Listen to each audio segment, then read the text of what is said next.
بسم اللہ الرحمن الرحیم۔ شروع اللہ کے نام سے جو بڑا مہربان نہایت رحم والا ہے۔ ناظرین محترم، السلام علیکم۔ انسانی تاریخ میں ہمیں دنیا کی قدیم تہذیبوں کا ذکر ملتا ہے، جن کا اپنے دور اور علاقوں کے مطابق عروج و زوال ہوا، اور انسانی تاریخ کے ارتقاء میں ان اقوام نے ایک بڑا رول ادا کیا۔ قدیم مصر کی تہذیب، قدیم چین اور قدیم یونان کو دنیا کی عظیم تہذیبوں میں شمار کیا جاتا ہے۔ ان اقوام میں کچھ کا ذکر اللہ نے قرآن مجید میں بھی کیا ہے۔ ان کے حالات، قابلیت، مہارت اور جاہ و جلال کا مختصر ذکر قرآنی آیات میں صاف ملتا ہے۔ ان اقوام کا ذکر قرآن مجید میں کرنے کا مقصد دراصل یہ تھا کہ اللہ رب العزت نے انسانیت کو دوبارہ ان اقوام کی تباہی کو یاد دلایا کہ جب انہوں نے اللہ کا انکار اور باطل خدا کی پرستش کرنے لگے اور پیغمبروں کا انکار کیا تو اللہ نے ان پر قہر نازل فرما کر انہیں تباہ کر ڈالا۔ ان کی عظیم شان و شوکت اللہ کے جلال اور غضب کے سامنے پارا پارا ہو کر رہ گئی اور وہ صفائے ہستی سے ہی مٹ گئے۔ ان کے بڑے بڑے محلات کھنڈرات میں تبدیل ہو گئے۔ اللہ نے سورہ انعام میں فرمایا، زمین میں چل پھر کر دیکھ لو کہ جھٹلانے والوں کا کیا انجام ہوا۔ ان تباہ شدہ اقوام میں ایک نام موہنجو داڑو کا بھی ہے، جو وادی سندھ کی قدیم تہذیب کا مرکز اور ترقی یافتہ مقام تھا، جو 5000 قبل مسیح سے 26 قبل مسیح تک آباد تھی۔ اس علاقے کی دریافت سن 1921 عیسوی میں کی گئی تھی۔ موہنجو داڑو کا قدیم شہر دریائے سندھ کے کنارے آباد تھا۔ یہ ایک عظیم الشان علاقہ تھا جو اونچی اونچی فصیلوں اور مضبوط دیواروں سے گھرا تھا۔ تقریباً 2500 قبل مسیح میں وجود رکھنے والے یہ قوم اپنے زمانے کے اعتبار سے نہایت ہی ترقی یافتہ تھی۔ اس شہر میں پکی اور چوڑی سڑکیں، پکے مکان، 2 سے 3 منزلہ عمارتیں اور بڑے بڑے حمام، بازار اور قلعے موجود تھے۔ شہر کے بیچوں بیچ ایک بلند ٹیلے پر قلعہ تھا جو شہر کا مرکز مانا جاتا تھا۔ شہر کی منصوبہ بندی اور انتظامات بے مثال تھی۔ مورخین کے مطابق سیلاب اور دشمنوں کے حملے سے بچنے کے لیے اس قوم نے جو تدابیر اور منصوبوں کا استعمال کیا تھا وہ حیران کن ہے۔ اس وقت دنیا میں موجود کوئی بھی تہذیب موہنجو داڑو کے نظام اور انتظامات کی برابری نہیں کر سکتی تھی۔ اب سوال یہ پیدا ہوتا ہے کہ اتنی عظیم قوم کا زوال کیسے ہوا؟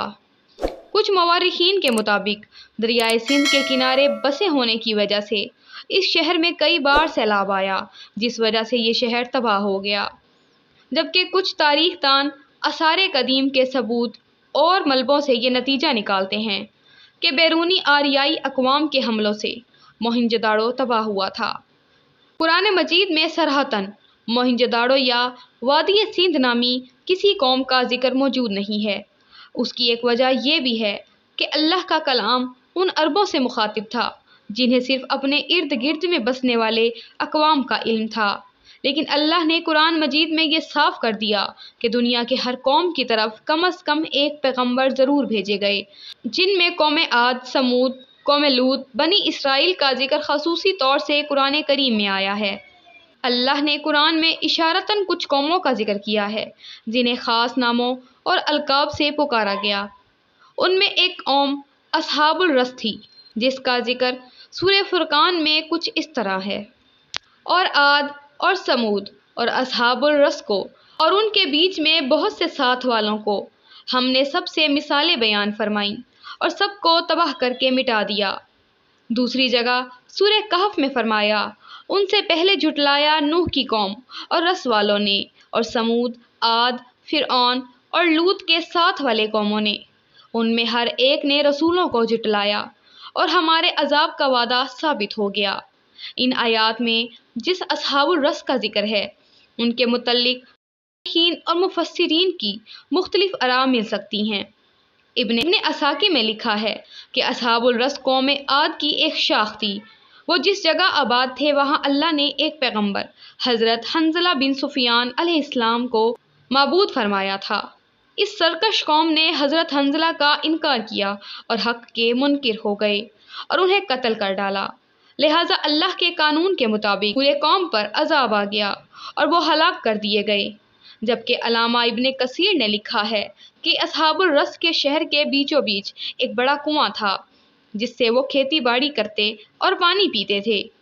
جب حضرت حنظلہ علیہ السلام نے انہیں دعوت حق دی تو انہوں نے آپ کو اس کنویں میں ڈال کر کنویں کے منہ کو بھاری پتھر سے بند کر دیا۔ لہٰذا بطور سزا اللہ کے حکم سے اس علاقے کے تمام کنووں کا پانی سوکھ گیا اور اس طرح سے یہ قوم ہلاک ہو گئی۔ اسی لیے اللہ نے انہیں اصحاب الرس کہہ کر پکارا ہے۔ جب ماہرین آثار قدیمہ نے موہنجو داڑو شہر کی کھدائی کی تو انہیں شہر کے اندر بے شمار قومیں ملیں جن کی تعداد سینکڑوں میں تھی۔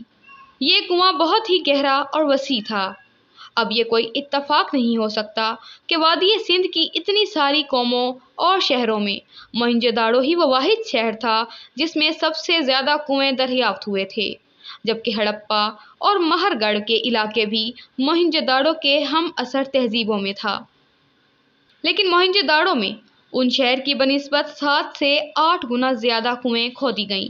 آثار قدیمہ سے یہ پتہ چلتا ہے کہ موہنجو داڑو کے لوگ بت پرست تھے۔